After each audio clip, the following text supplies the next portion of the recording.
사무엘상 7장 12절부터 14절까지 함께 받들어 읽겠습니다. 사무엘이 돌을 취하여 미스바와 센 사이에 세워 가로되 여호와께서 여기까지 우리를 도우셨다고 그 이름을 에벤에셀이라 하니라. 이에 블레셋 사람이 굴복하여 다시는 이스라엘 경내에 들어오지 못하였으며 여호와의 손이 사무엘이 사는 날 동안에 블레셋 사람을 막으심에 블레셋 사람이 이스라엘에게서 빼앗았던 성읍이 에구름부터 가드까지 이스라엘에게 회복되니 이스라엘의 그 사방 지경을 블레셋 사람의 손에서 도로 찾았고 또 이스라엘과 아모리 사람 사이에 평화가 있었더라. 아멘. 올해 이렇게 마지막 주일 예배를 드리면서 가장 떠올려지는 단어가 바로 은혜라는 단어죠. 하나님의 은혜였다. 여기까지 인도하셨다. 건강을 주신 것도 은혜고 일할 수 있는 자리를 주신 것도 감사하고 또 가정 주신 것도 감사하고 이렇게 자녀를 주신 것도 감사하고 또 기쁨으로 섬길 수 있는 교회를 주신 것도 감사하고 전도 현장에 가서 마음껏 전도할 수 있도록 이렇게 자유를 주신 것도 감사하고 모든 과정까지도 합력해서 선을 이루시는 하나님 안에서 우리가 오늘 본문에 있는 에벤에셀 이 단어를 떠올릴 수밖에 없습니다. 우리가 창세기 2장 18절에 돕는 배필을 나눴었잖아요. 거기 보면은 에젤 큰애 기도라는 단어가 나왔죠. 여기 사실은 이제 에벤에셀 그러는데 에벤에젤이에요. 그래서 이제 에젤은 말하자면 도움의 돌이다 이제 이런 뜻이거든요. 하나님께서 여기까지 도우셨다 이런 뜻이에요. 그러니까 한마디로 말해서 하나님께서 지금까지 베풀어 주신 은혜, 그것을 에벤에셀 이렇게 말할 수 있는 거죠. 그런데 사무엘 선지자가 왜 기념비를 세웠나? 사무엘이 돌을 취하여 미스바와 센 사이에 세워 가로되 여호와께서 여기까지 우리를 도우셨다고 그 이름을 에벤에셀이라 하니라. 기념비를 세웠다고 해요. 그 당시에 사사시대가 마무리될 그 당시에 이스라엘을 가장 괴롭힌 나라는 블레셋입니다. 블레셋은 틈만 나면은 이스라엘을 공격해서 괴롭혔어요. 사무엘 4장에 보면은 이스라엘이 블레셋의 침공을 받아가지고 그 에벤에셀 곁에 진을 치거든요. 거기서 4,000명이나 죽습니다. 그렇게 4,000명이나 죽고 대패한 그 원인을 분석한 결과 하나님의 임재의 상징인 그 법궤를 앞세우지 않았다. 이렇게 결론을 내리고 그 홈리와 비누아스가 엘리제스장의 아들들이죠. 법궤를 메고 이제 다시 전쟁에 나갑니다. 그런데 이번에는 법궤를 메고 나갔는데 몇 명이 죽었어요? 3만 명이나 죽었습니다. 그리고 하나의 법궤를 빼앗기고 홈리와 비누아스도 죽어요. 그 두 아들이 죽었다는 소식을 듣고 의자에 앉아서 기다리던 그 엘리 제사장은 놀래가지고 의자에서 넘어져가지고 목이 부러져 죽습니다. 시아버지도 죽었고 남편도 죽었다는 소식을 들은 그 비누아스의 아내가 아이가 아직 나올 때가 안 됐는데 아이를 해산하면서 그 아이 이름을 이가봇 그렇게 부르고 죽어요. 하나님의 영광이 떠났다 이제 그런 뜻입니다. 오늘 본문 7장은 하나님의 영광이 떠나 있던 그런 상태에 이가봇의 상황이 계속되었던 이스라엘의 모습을 이야기하는 거예요. 그리고 나서 그 빼앗겼던 하나님의 법궤가 20년 동안이나 기럇 여아림의 아비나답의 그 집에 가서 있었고 이스라엘은 완전히 영적 공백기, 영적 암흑기가 계속된 거죠. 그러니까 하나님이 없이 산 세월이에요. 20년 동안은. 그리고 나서 20여 년 그렇게 지난 다음에 이스라엘은 이제 새로운 지도자로 이제 사무엘 선지자가 이제 등장을 하는 겁니다. 사무엘 선지자는 이스라엘 모든 백성들은 이제 미스바에다 모으고 영적 대각성 운동을 펼치죠. 그런데 이스라엘 백성들이 미스바에 모였다는 소식을 블레셋 사람들이 들으니까는 그들이 모였을 때 이번에 치면은 우리는 대승을 거두겠다. 블레셋 사람들이 그때를 노린 거예요. 그래가지고 사무엘이 번제를 드릴 때에 블레셋이 이제 공격을 합니다. 근데 이제 그때 놀라운 기적이 일어나죠. 하나님께서 이제 큰 우레를 바라셔가지고 그들을 이제 어지럽게 하시고 그리고 하나님의 천둥과 벼락을 내리셔가지고 완전히 블레셋이 이제 대패를 하는 거죠. 이스라엘의 힘으로는 도저히 물리칠 수 없는 그런 난공불락의 성과 같은 블레셋을 하루아침에 쫓아내신 거예요. 그래서 사무엘과 이스라엘 백성들이 너무 감사해서 하나님의 은혜가 감사해서 그 기쁨과 감격을 잊어버리지 말자. 그리고 돌을 취해서 미스바 센사에다가 기념비를 세우고 그 이름을 에베네셀, 하나님께서 여기까지 우리를 도우셨다. 그렇게 이제 고백을 한 거죠. 그러니까 하나님이 없이 블레셋과 싸울 때는 그들이 에베네셀에서 처절한 실패를 계속 맛봤죠. 그러나 하나님께서 그 실패의 자리, 패배의 자리를 새로운 승리의 자리, 기적의 자리로 이제 바꾸시는 거예요. 어떻게 실패의 자리가, 패배의 자리가 하나님의 기적에 나타나는 그런 축복의 에베네셀로 바뀌었을까? 우리 인생길도 보면은 저도 여기 어르신 목사님들이 계셔서 감히 제가 말을 할 수는 없지만 저도 말로 다 할 수 없는 고초를 겪고 이 길을 왔습니다. 더군다나 여성으로서 죄종의 길을 겪는 것은 우리나라 같이 그런 남성 우월주의가 강한 이런 상황에서 특히 여목들은 굉장히 업신여김을 당했고 또 여목들이 업신여김을 당하다 보니까 어떤 그 기도를 많이 하다 보니까 은사가 나타나니까 은사를 가지고 교계를 좀 어지럽게 한 것도 사실이에요. 근데 여자들은 그냥 있는 그대로 하나님 앞에 나오잖아요. 그래서 어떤 분들이 그렇게 천국과 지옥을 본 분들이 천국에 가니까 여자들이 더 많더라. 우리가 가봐야 알겠지만요. 어쨌든 그렇게 우리가 살다 보면은 승리의 축배를 들 때도 있고 쓰라리는 어떤 그런 실패의 잔을 마실 때도 있죠. 그런데 어쨌든 그런 실패의 자리, 그 아픔의 자리를 어떻게 하면은 하나님께서 함께 하시는 그 승리의 자리, 하나님께서 역사하시는 기적의 자리로 바꿀 수 있을까? 어떻게 실패의 자리가 하나님께서 기뻐하시는 그런 기적의 축복의 자리로 바뀌었을까? 그것을 우리가 오늘 본문을 통해서 배우기를 원합니다. 하나님께로 우리가 돌이켜야 되는 거예요. 첫 번째로 그렇게 하나님께로 돌이켜야 되는 것이죠. 사무엘 선지자는 20여 년 동안을 이스라엘 백성들이 왜 그렇게 블레셋에게 고통을 당하고 늘 그렇게 패하기만 했는지, 그리고 수많은 사람들이 죽었어야 되는지 그것을 진단을 하죠. 우리가 어떤 문제를 만나면 내가 어디서부터 잘못되었는지 그것을 진단하는 것이 중요하잖아요. 내가 어디서부터 돌이켜야 되는지, 어디서부터 하나님을 떠나서 잘못되었는지 그것을 분석하는 것이 중요하죠. 그것을 찾지 못하면 아무리 수고하고 노력해도 돌이킬 수도 없고 수고하고 노력해도 열매를 거둘 수가 없어요. 사무엘 선지자가 진단한 결과는 이스라엘 백성들이 하나님을 떠났다는 거였어요.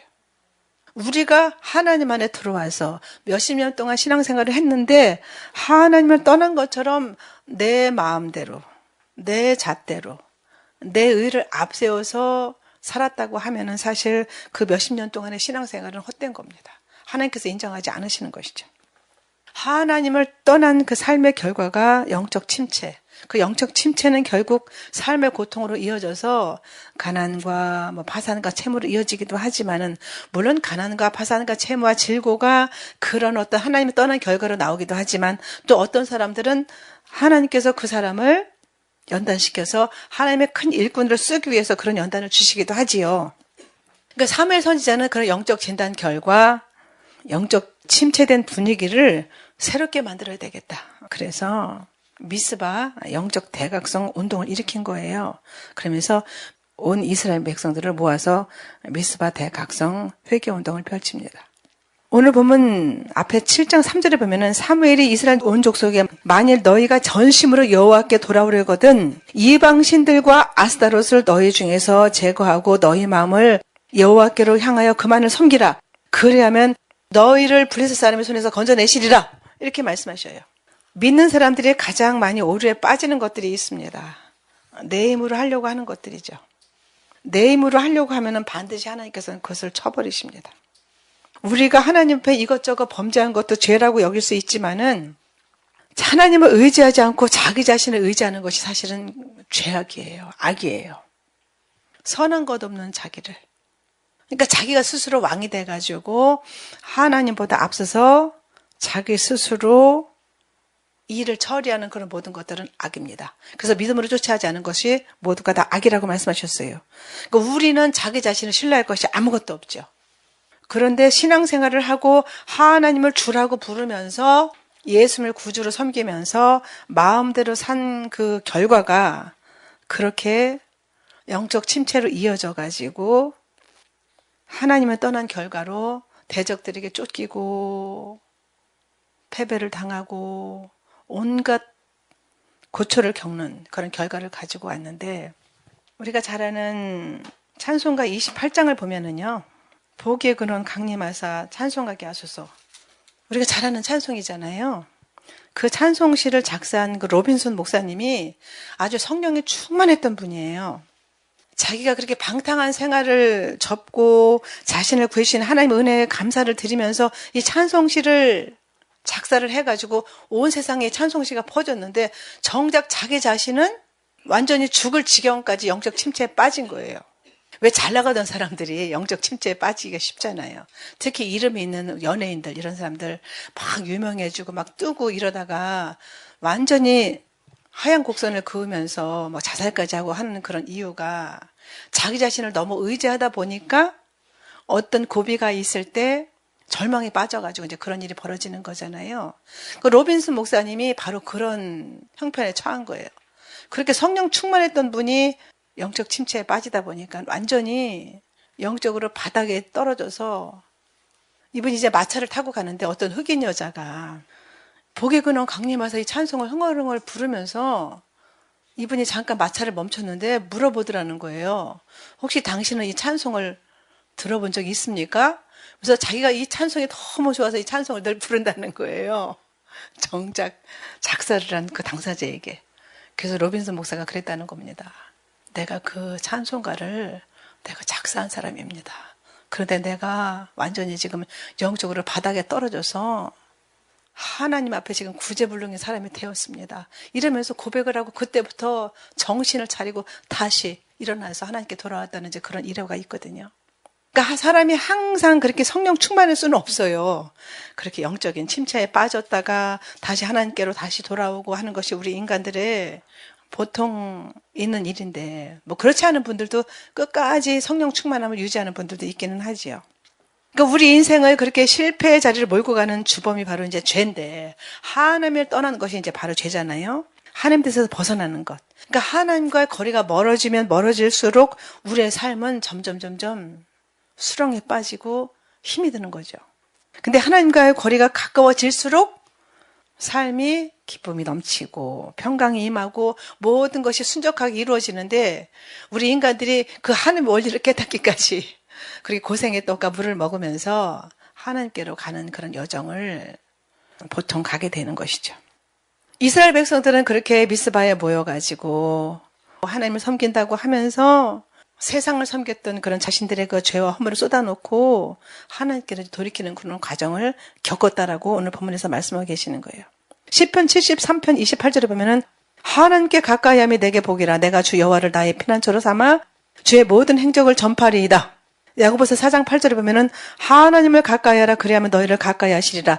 죄인들아 손을 깨끗이 하라. 두 마음을 품은 자들아 마음을 성결하게 하라.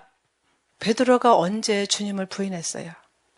그는 예수님께서 제자들이 자기를 버리고 흩어지리라고 말씀하셨을 때 자기는 죽어도 그런 일이 없다라고 맹세까지 했어요. 그런데 예수님께서 군병들에게 체포돼 가지고 잡혀가실 때 베드로는 멀찍이 따라갑니다. 누가복음 22장 54절, 마태복음 26장 58절, 마가복음 14장 54절에 마태, 마가, 누가 모두가 기록하기를 베드로가 멀찍이 따라갔다라고 기록하고 있어요. 예수를 잡아 끌고 대제사장으로 집으로 들어갈 때 베드로가 멀찍이 따라가니 이렇게 기록되어 있거든요. 만약에 베드로가 죽기를 각오하고 예수님의 시선이 떨어지지 않는 그 자리에 가까이 갔다라고 하면은 그렇게 처참하게 예수님을 3번이나 부인하고 저주까지 하는 그런 지경까지 떨어지지 않았을 거예요. 그러나 두려움 때문에 나도 예수님처럼 잡혀가서 죽으면 어떡하지? 그런 두려움 때문에 멀찍이 따라가다가 이제 그런 일이 벌어진 거죠. 그러니까 우리가 하나님과의 관계가 멀리 있느냐 가까이 있느냐 이것이 종이 한 장 차이인 것 같아도 사실은 하나님과의 관계가 그렇게 멀어지면은 굉장히 모든 그런 악한 원수들의 괴계가 물밀듯이 밀물처럼 밀고 들어오는 거예요. 그러니까 하나님과의 거리가 가까울수록 자신의 죄와 허물을 빨리 깨닫죠. 왜냐하면 빛이 비치니까는 어둠이 물러가고 하나님의 거룩하신 하나님의 그 빛 아래서 자신의 허물과 죄를 빨리 발견하잖아요. 그러니까 빨리 돌이키잖아요. 그러니까는 빛이 임해서 어둠이 물러가기 때문에 빨리빨리 돌이키고 하나님께 이제 돌아올 수 있는 건데, 그러나 반대로 하나님과의 거리가 멀어질수록 자신의 허물이 보이지 않아요. 남의 죄와 허물만 보이죠. 그래서 너 때문에, 누구 때문에, 누구 때문에, 뭐 때문에 이러고 계속 하나님 앞에 핑계를 대고 다른 사람들에게 죄를 전가시키는 그런 결과를 가져옵니다. 그러니까 하나님과 가까이 하면 우리에게 큰 복인 줄 믿습니다. 그러니까 하나님과 가까이 하는 것이 우리가 늘 예배 가운데, 찬송 가운데 늘 입에서 감사를 떨어뜨리지 않고 그렇게 하면은 하나님과 가까이 하게 되는데, 그 에베네셀의 그 은혜를 누리는 비결은 자기 자신의 죄와 허물을 깊이 깨닫고 하나님께로 이제 더 가까이 나가는 거잖아요. 그러니까 하나님께서는 의인을 찾으시는 것이 아니에요. 이 시간에 상한 심령, 나는 하나님이 필요합니다. 나는 하나님이 없으면 살 수가 없습니다. 이런 상한 심령의 죄인을 찾고 계시는 거예요. 나 하나님 이만하면 됐죠? 그런 사람은 하나님의 긍휼을 얻을 수가 없어요.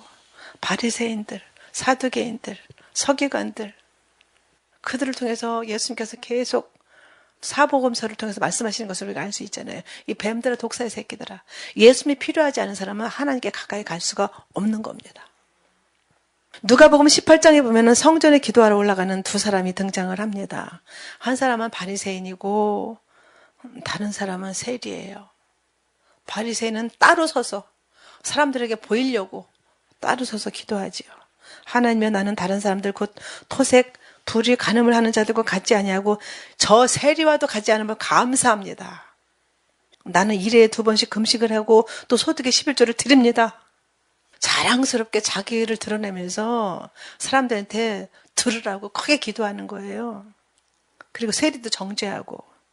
그런데 세리는 멀리 서서 감히 눈을 들어 하늘을 쳐다보지도 못하고 가슴을 치면서 하나님이여, 저를 불쌍히 여기소서, 저는 죄인입니다. 그때 하나님께서 누구를 의롭다고 하셨어요? 바로 천대받고 멸시받던 세리를 의롭다라고 인정하셨습니다. 그러니까 하나님 앞에서 자신을 높이는 자, 그런 사람들은 기도해도 응답받을 수가 없죠. 그러나 세리처럼 겸손하게 자신을 낮추면서 가슴을 치고 내가 죄인됨을 불쌍히 여겨달라고 하나님 앞에 엎드리는 자에게 하나님께서는 은혜를 베풀어 주신 줄 믿습니다. 그러니까 하나님은 상한 심령의 제사를 받으시는 거예요. 다윗은 아주 음란이 강한 사람이었어요. 다윗의 계보에는 음란의 어떤 그런 저주의 영이 흐릅니다. 다윗이 막내였는데도 바깥에 나가서 양을 쳤다는 것은, 우리나라도 막내는 굉장히 귀여움을 받잖아요.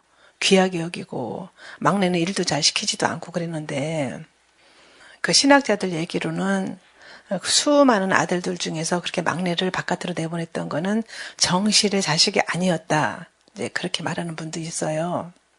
그러니까는 그 아버지서부터 시작해가지고 그 위로부터 그렇게 음란이 와서 여자들을 탐닉하는 그런 이제 죄가 있었기 때문에 결국은 다윗이 밧세바를 범하고 나단 선지자의 지적을 받고 과부에 하나밖에 없는 암양을 취한 자가 당신입니다, 그렇게 지적을 받았을 때 그가 눈물로 고백하면서 하나님께 나가는 것을 우리가 볼 수가 있습니다. 다윗은 죄를 많이도 졌지만은 회개하고 자복하고 하나님께 나가기도 잘합니다. 그래서 그가 죄를 짓지 않았기 때문이 아니라 그 하나님 앞에 마음을 낮추고 회개하기를 잘했기 때문에 그는 내 마음에 합한 자, 그렇게 말씀하셨고 그 계보에서 예수님이 오시는 그런 축복을 누렸죠. 그렇게 절망의 자리에서 희망의 자리로 나가는 그 비결이 내가 죄인됨을 깊이 깨닫는 것. 그러니까 하나님, 저를 불쌍히 여기소서, 저를 긍휼하게 여기소서, 저는 죄인입니다. 하나님 앞에 고백할 때 하나님께서 우리를 기뻐 받아주시고 잘못된 자리에서 돌이켜가지고 하나님께로 가까이 나갈 때 하나님께서는 그렇게 십자가의 은혜를 구하는 자에게 새롭게 하시는 은혜를 베푸시고 에베네셀의 은혜로 채우실 줄 믿습니다. 어떤 자에게 또 은혜를 베푸시느냐? 두 번째, 예배가 회복돼야 되는 겁니다. 그러니까 에베네셀의 은혜를 누리려고 하면은 바로 온전한 예배가 회복돼야 되는 것이죠. 이 상태에서는 이 당시에 블레셋이 미스바에 다 모여 있는 것을 알고 한꺼번에 이스라엘 백성들을 몰살시키자 이러고 블레셋이 올라오는 때였어요. 자칫하면은 잘못하면은 블레셋에게 한 곳에 다 모여가지고 몰살당할 그런 위기의 순간이었죠. 그런데 백성들은 두려워 떨면서 쉬지 말고 기도해가지고 우리를 구해달라고 사무엘 선지자에게 간청을 합니다. 그때 사무엘 선지자는 뭘 했어요? 어린 양을 잡아가지고 온전한 번제를 드렸습니다. 8절 말씀을 보시면은 사무엘이 젖먹는 어린 양 하나를 가져다가 온전한 번제를 여호와께 드리고 이스라엘 위해서 여호와께 부르짖음에 여호와께서 응답하셨더라. 그러니까 하나님은 우리들이 온전한 번제를 올려드릴 때 역사하셔요. 온전한 예배를 올려드릴 때 하나님께서 받으신다는 것이죠. 번제가 뭡니까? 온전히 제물을 태워가지고 하나님께 드리는 제사잖아요. 온전한 헌신을 전적인 하나님 앞에 엎드리는 것을 의미하는 것이죠. 그러니까 어떤 형식적인 예배가 아니라 하나님께 눈도장 찍는 그런 예배가 아니라 하나님의 현현인 하나님의 독생하신 예수님을 우리에게 내어주셨잖아요. 그러니까 하나님은 너무나 소중한 것을 내어주셨기 때문에 우리의 몸과 마음과 힘을 다해서 드리는 예배를 하나님께서 받으신다는 거예요. 하나님은 우리의 전부를 원하셔요. 우리의 일부를 원하시지 않습니다. 어떻게 보면 하나님 굉장히 욕심이 많으신 것 같은데 그것이 아니라 형식적인 것을 받지 않으셔요. 종교의 어떤 그런 형식을 받지 않으신다는 말씀을 하시는 것입니다. 온전한 예배를 기뻐 받으시는 것이죠. 요한복음 4장 23절에 하나님은 신령과 진정으로 예배하는 자들을 찾으시는데 그렇게 아버지께 참되게 예배하는 자들은 영과 진리로 예배할 때가 오나니 곧 이때라. 아버지께서는 자기에게 이렇게 예배하는 자들을 찾으신다. 역대서 16장 9절에도 말씀하셔요. 여호와의 눈은 온 땅을 두루 감찰하사 전심으로 자기에게 향하는 자를 위해서 능력을 베푸신다. 이렇게 말씀하셨어요. 전심으로. 일부가 아니라 전심으로 주를 찾는 자들을 향해서 하나님 능력을 베푸신다라고 말씀하고 계시는 것입니다. 그러니까 성령의 인도하심과 다스림 가운데서 진리 되시는 예수님과 더불어서 예배하는 자, 그런 자들을 찾으시는 거예요. 예배 자리에 나와 있지만 핸드폰을 들여다본다든지 딴 생각을 한다든지 세상 염려로 하나님 말씀에 귀 기울이지 않고 있다고 하면 그 예배를 하나님께서 받으시지 않는다라고 말씀하시는 거예요. 그래서 저 뒤에 있는 분은요, 예배 드릴 때 보면은 전에 같이 늘 예배를 드렸잖아요. 집사 때부터. 일반 성도 때부터. 등을 붙이지를 않아요. 그래서 등을 좀 붙이고 편하게 예배를 드리지 그래요. 그랬더니 등을 붙이면 딴 생각이 들어올 것 같아서 등을 못 붙이겠대요. 의자 끝에 딱 앉아가지고 예배를 드리는데 제가 그때 좀 충격을 받았죠. 나는 등을 뒤에다 딱 붙이고 편안하게 예배를 드리는데 이분은 이렇게 예배를 드리는구나. 제가 이제 도전받고 그때부터 저도 이제 정신을 차려서 예배를 열심히 그렇게 전심을 다해서 예배를 드리는 습관을 이제 들이기 시작했는데 뭐 찬양 드리는 것도 마찬가지예요. 찬양을 드리는데 이분 열심히 부르는데 머리로는 딴 생각한다. 그 찬양 안 받으시죠? 뭐 기도도 마찬가지죠. 전심으로 하나님 들으실 때까지 저는 전심으로 하나님께 기도하겠습니다. 그러면서 구하면 하나님께 들으시는 것이죠.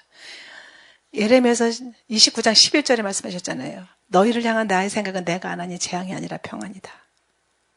너희는 내게 부르짖으면 내게 기도하면 내가 너희를 들을 것이고 너희가 전심으로 나를 찾고 찾으면 나를 만나리라. 이렇게 13절까지 말씀하셨어요. 전심으로 해요. 전심으로. 말씀을 들을 때도 마찬가지죠. 다른 사람에게 누구에게 주시는 말씀이 아니라 바로 나에게 주시는 말씀으로 들어야 되는 거예요. 말씀을 통해서 내 영이 살아야 나도 살고 우리 가족도 살고 다른 사람도 살릴 수가 있잖아요. 우리가 유튜브가 있어가지고 온갖 말씀을 순행하면서 다 듣습니다. 얼마나 말씀을 잘하는지 실수하면 큰일 나요. 목사들은요. 말씀을 너무너무 잘 알지요. 말씀을 잘하는 건 좋죠. 그런데 말씀을 듣기만 하고 자기는 변화되지 않는다. 그러면 아무 소용이 없는 거죠. 그러니까 말씀을 들을 때 생명의 말씀, 능력의 말씀, 나에게 주는 레마의 말씀으로 들어야 그 말씀이 내 심령에 부딪혀가지고 아멘! 하고 내 삶이 변화가 돼야 되는데 그리고 그 말씀을 듣다가 낙심한 영혼이 새 힘을 얻고 말씀을 통해서 치유 회복이 일어나는 건데 말씀은 말씀대로 나는 나대로 그렇게 되면은 그 말씀이 나하고 무슨 상관이 있겠어요. 말씀이 육신에 오신 예수님이 바로 내 안에 계시니까 그 말씀 안에서 내가 새롭게 소성되어지고 그 말씀을 붙잡고 내가 날마다 나갈 힘을 얻어야 되는데 예물을 드리는 것도 마찬가지예요. 정성을 다해서 드리잖아요. 액수가 무슨 중요하겠어요. 액수는 중요하지 않지만은 정말 감사하는 마음으로 이제 드리는 거잖아요. 그래서 빌립보서 4장 19절에 제가 늘 헌금 기도할 때 선포하잖아요. 그리스도 예수 안에서 영광 가운데도 그 풍성한 대로 너의 모든 쓸 것을 채우시리라. 이 말씀을 붙잡고 그런 믿음으로 예물을 드리는 거잖아요. 그러니까 우리가 드리는 예배 순서마다 마음과 정성을 쏟아서 그렇게 예배를 드려야 되는 건데, 그러니까 목숨을 거는 심정으로 예배를 드려야 되는데, 오늘이 마지막이라고 생각하고 마지막 드려지는 예배라고 생각해 보십시오. 얼마나 정말 목숨을 거는 마음으로 정성을 다하겠어요. 그런 마음으로 늘 예배를 드려야 되는데, 마귀는 어떻게 해서라도 예배 자리에서 은혜를 받지 못하게 하려고 핸드폰 들여다보게 하고 딴 생각하게 하고 세상 염려에 빠지게 하고 내가 집에 가스불을 껐나 안 껐나 집에다가 불을 켜놨나 안 켜놨나 에어컨을 켜놓고 왔나 안 켜놓고 왔나 이런 거 생각하게 하잖아요. 그러니까 온전한 예배가 우리의 삶에 승리를 가져오고 예배에 실패하면 신앙생활도 실패하는 겁니다. 그러면 실패가 뭐로 이어지는 거예요? 우리 삶의 어려움으로 다가오는 거잖아요. 결국 인생에서 그렇게 헤매는 낙오자가 되고 마는 건데, 그러니까 예배의 승리에서 이제 결국 인생도 하나님께서 기뻐하시는 승리의 삶을 살게 되는 건데, 예배를 통해서 하나님께서 놀라운 기적을 베풀어 주신 줄 믿습니다. 그러니까 예배를 세상의 그 어떤 것보다도 소중하게 여기고 온전한 예배자로 하나님 앞에 예배를 드리면 하나님은 우리가 생각하지 못한 놀라운 것으로 채워주신다라고 그렇게 말씀하고 계시는 거예요. 근데 힘들고 어려우면 예배부터 패하죠? 예배도 안 드리잖아요. 오히려 세상 방법으로 그 문제를 해결하려고 하죠. 그러니까 어려울수록 더 은혜의 보좌 앞으로 담대하게 나와야 되는 거예요. 그래서 히브리서 4장 16절에 말씀하셨어요. 그러므로 국률하심을 얻고 때를 따라 돕는 은혜를 얻기 위하여 은혜의 보좌 앞에 담대히 나와라. 이렇게 말씀하셨어요. 하나님의 얼굴을 구하고 예수님을 만나면 문제는 눈 녹듯이 다 해결되는 겁니다. 그래서 토저 목사님이 그렇게 말한 것을 제가 읽었습니다. 하나님께서는 사람을 부르셔서 먼저 예배자로 만드시고 나서 그 위에 일하는 사역자로 만드신다. 그런데 교회 안에서 보면은 일을 하는 것은 열심인데 예배를 소홀히 하는 분도 있어요. 제가 이제 큰 교회를 저도 5,000명이 되는 교회에서 집사로 섬겼거든요. 젊었을 때. 근데 막 장로님들이 아주 열심히 해요. 특심이에요. 뭐 주방에서도 일하고 나가서 주차 관리도 하고 온갖 거 다 하는데 예배 때는 맨날 졸아요. 그래서 저 장로님은 도대체 왜 저러나. 근데 보면은 그분의 삶이 별로예요. 일은 열심히 하는데 사실은 사역보다 예배가 우선이에요. 그러니까 먼저 일하려고 애쓰지 말고 참된 예배자가 되기 위해서 우리가 힘써야 되는 겁니다. 그래서 제가 설거지가 많아도 만약에 설거지 있으면 그냥 놔두고 교제하고 은혜의 자리에서 하는 게 더 중요하다라고 늘 말씀을 드리는 게 일하는 게 뭐가 중요해요. 여러분들 가고 나서 설거지해도 금방 해요. 저는 손이 빨라가지고 다른 사람들이 1시간에 하는 거 저는 40분, 30분이면 할 수 있거든요. 일하는 거 중요하지 않아요. 우리가 예배 안에서 우리의 영혼이 소성되고 회복되어지고 그리고 여러분들이 교회 와서 새롭게 되어져서 힘을 얻고 돌아가기를 원하는 마음뿐이거든요. 제 진심을 알아주시기를 바랍니다. 여러분들한테 일 시키고 싶은 마음 하나도 없어요. 저는 여러분들이 와서 편안하게 쉬고 말씀 먹고 또 같이 식사도 맛있게 하고 그리고 편안히 있다가 가기를 원해요. 여러분들 일하면 저는 사실 조금 마음 아파요. 왜냐하면 집에서도 맨날 일하고 맨날 살림하고 그러는데 교회까지 와서 뭘 일을 해요. 근데 이제 같이 하고 빨리빨리 끝내고 이제 그런 것도 이제 중요하니까 여러분들이 열심히 하시니까 그것도 감사한 일인데 그런 모든 것들이 참된 예배자에게도 힘쓰는 것이 바로 에베네셀의 은혜를 누리는 비결인 것입니다. 세 번째, 감사의 고백이 있어야 되는 겁니다. 하나님은 온전한 예배를 드릴 때 블레셋의 군대를 물리치셨어요. 사무엘이 미스바와 센사의 돌을 세우고 그 이름을 에베네셀이라고 불렀죠. 이것은 도움의 돌. 하나님이 여기까지 우리를 도우셨다. 그러니까 승리를 주신 하나님께 올려드리는 감사의 기념비잖아요. 성경에 보면은 어떤 그런 중요한 사건이 있을 때 돌로 기념을 했던 것을 우리가 볼 수 있어요. 노아도 큰 홍수가 지나간 다음에 돌로 단을 쌓았죠. 그리고 야곱이 자기를 죽이려고 하는 형 에서를 피해서 도망가다가 베델에서 환상 중에 천사가 사닥다리를 타고 오르락내리락 하는 것을 본 다음에 돌로 단을 쌓잖아요. 하나님의 나를 다시 돌아오게 하시면 여기서 내가 하나님께 11조를 드리고 하나님께 이렇게 하겠습니다. 단을 쌓잖아요. 여호수아도 요단강을 건넌 후에 요단강가에다가 12개의 돌을 취해서 단을 쌓았어요. 그러니까 이 모든 돌단들이 바로 하나님 앞에 감사하는 그런 단이었죠. 사무엘의 그 에베네셀의 고백에는 여기까지 우리를 도우셨다. 그 하나님의 손길에 대한 감사가 담겨 있었어요. 믿음으로 모든 삶 가운데 개입하시고 함께 하셨던 도와주실 것을 믿는 확신의 고백이 담겨 있는 것이 바로 에베네셀의 그 돌비죠. 그러니까 우리가 어떤 중요한 일을 경험했을 때 하나님 앞에 감사의 돌, 이 단을 쌓는 것은 아주 중요한 것이죠. 우리가 늘 감사의 고백, 감사의 예배를 드리는 것을 하나님께서 받고 싶어 하셔요. 우리가 어린 손자에게 주머니에 있는 돈을 다 빼서 줬는데 이 녀석이 할아버지 감사합니다. 이렇게 안 하고 내빼면 어떻겠어요? 이 녀석이 괘씸한 마음이 들지 않겠어요? 하나님도 우리에게 모든 것을 주시기를 원하셔서 모든 것을 다 예배하셨지만 우리의 입으로 하나님께 감사합니다라고 하기를 원하셔요. 그 감사의 예배인 거예요. 감사의 단을 쌓는 겁니다. 근데 우리가 감사가 메말라가지고 우리가 하나님께 필요할 때는 기도하지만은 좋은 일이 이루어졌을 때는 감사하지만은 어려운 일이 있을 때 감사하는 것은 쉽지 않죠. 그런데 무조건 어려운 일이 있을 때 하나님 감사합니다. 이런 어려운 상황을 통해서 저에게 무슨 은혜를 주시려고 이런 어려운 일을 주십니까? 이러면서 감사합니다 하면은요, 마음에 있던 두려움과 불안과 근심이 눈독듯이 사라지고 하나님이 행하실 일을 기대하기 때문에 마음이 평안해지는 거예요. 저는 그런 일을 많이 겪었거든요. 이 작은 교회를 섬기면서 얼마나 많은 대적들이 교회를 헤쳐놓고 교회를 무너뜨리려고 그동안에 역사를 했는지 말도 못해요. 저를 무너뜨리고 교회를 무너뜨려야 예수님 오심을 못 전하잖아요. 저는 예수님 오심을 전하는 그 사명을 받고 교회를 개척했기 때문에 주구장창 지금까지 2009년부터 이 일을 해왔거든요. 감사도 연습이 필요한 거예요. 불평도 하면 할수록 늘어나는 거죠. 계속 불평하면 나중에는 원망하고 불평하는 것이 습관이 되는 거예요. 근데 감사도 하면 할수록 늘어납니다. 고무줄로 늘어나시 막 늘어나는 거예요. 그러면은 막 그냥 찬송이 나오고 감사가 습관이 되는 것이죠. 지금이 바로 하나님을 높이고 하나님께 감사하면서 찬양할 때인 것입니다. 우리가 찬양할 때 하나님께서 움직이시고 눈앞에 답이 보이지 않던 하나님이 하실 일을 기대하고 우리가 찬양할 때에 하나님의 응답이 바로 눈에 보이진 않아도 미리 감사하면서 찬양하면은 하나님께서 그 모든 쇠배짱을 꺾으시고 논문을 깨트리시고 굽은 길을 곱게 하시고 광야에 길을 내서 사막에 물을 터뜨리셔가지고 하나님의 택한 백성으로 마시게 하실 줄 믿습니다.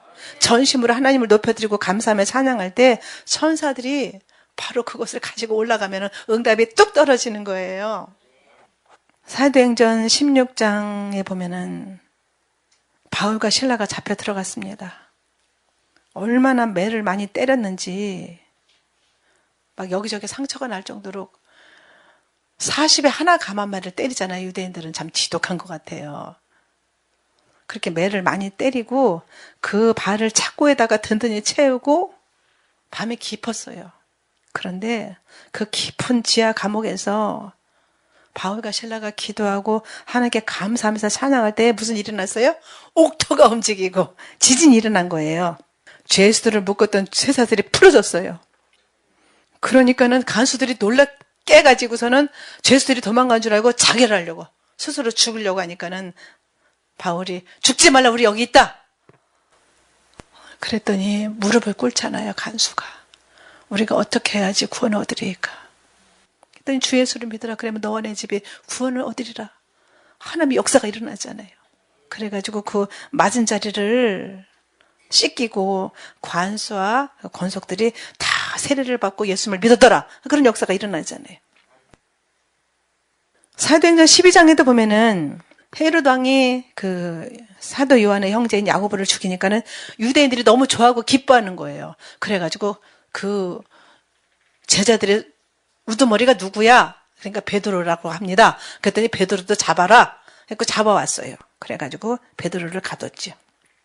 그래가지고 헤롯이 잡아내가지고 죽이려고 하던 전날 밤에 이제 역사가 일어나는 거예요.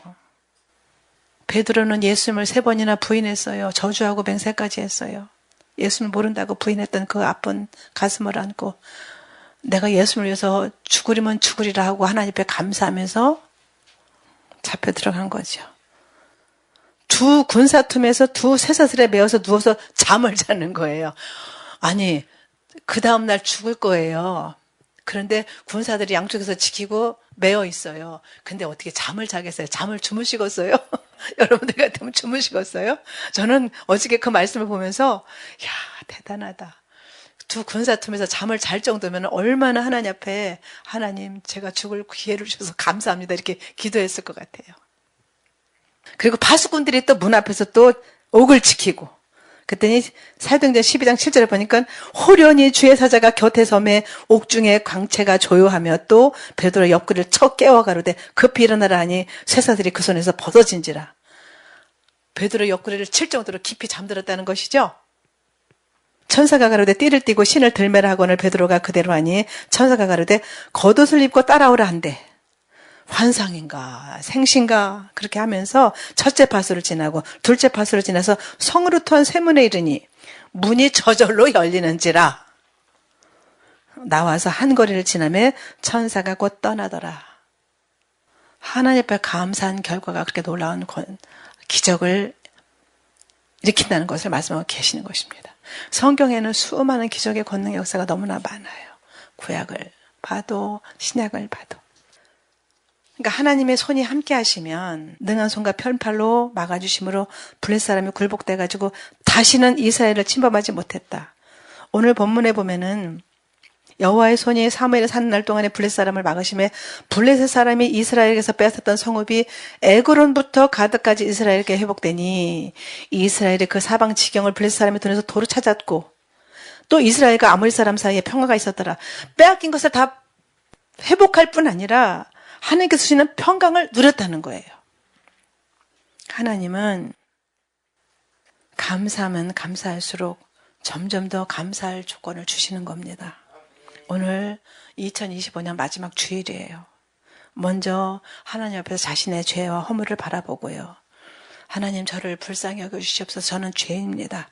하나님께서 함께하지 않으면 하나님께 나갈 수 없는 죄인입니다. 이 고백을 하면서 또 온전한 예배자로 서기 위해서 최선을 다하고 하나님의 어떤 일을 하기 전에 진실한 예배자를 찾으셔서 복 주시기를 원하시는 하나님 앞에서 지금까지 지켜주시고 보호해주신 하나님의 손길을 바라보면서 감사로 찬양을 올려드려서 하나님께 영광을 올려드리고 끝까지 승리해서 예수님 오실 때에 공중 혼인자지에서 모두가 만나는 저 여러분 되시기를 예수님 이름으로 축원합니다. 하나님 감사합니다. 지금까지 지나온 시간들을 돌이켜보면 모든 것이 하나님의 손길로 인도해 주셨고 보호해 주신 하나님의 은혜인 것을 고백합니다. 신실하신 하나님, 우리가 한 해를 마무리하면서 우리의 가슴 속에 우리의 가정과 교회 가운데 에베네셀 하나님의 그 감사의 기념비가 세워질 수 있도록 우리 마음 가운데 겸손한 감사의 찬양이 넘칠 수 있도록 인도하여 주시고 영광을 받아 주시옵소서. 곧 오시는 만왕의 왕이신 예수님 이름으로 감사하며 기도 올려옵나이다. 아멘. 일어나셔서 은혜 찬송하고 축도로 마치도록 하겠습니다.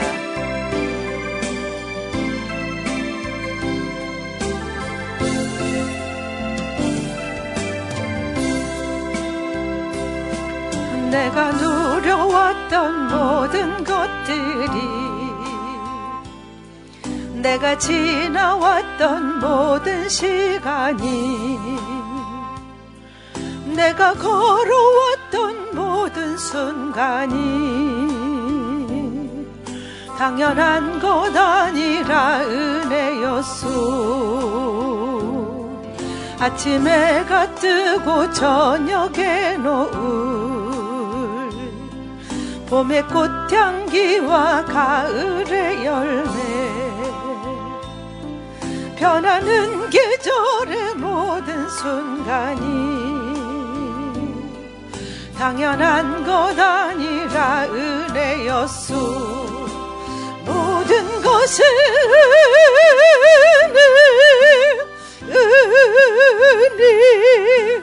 은혜 한없는 은혜. 내 삶에 당연한 것 하나도 없었던 것을 모든 것이 은혜였소.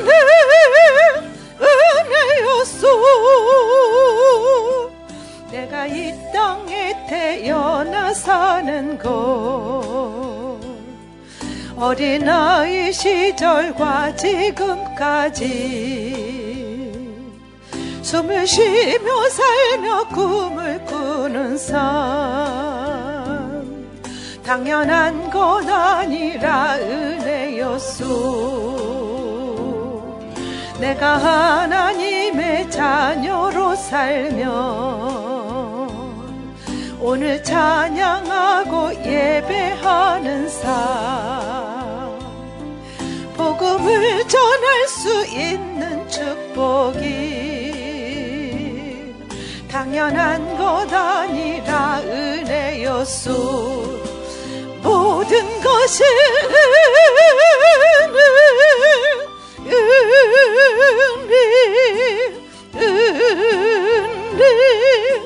한없는 은혜. 내 삶에 당연한 것 하나도 없었던 것을 모든 것이 은혜였소.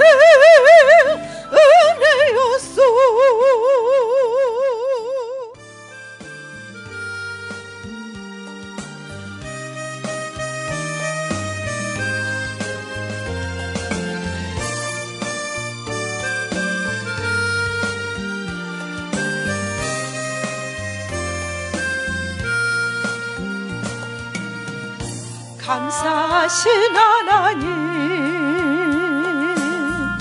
에베네셀 하나님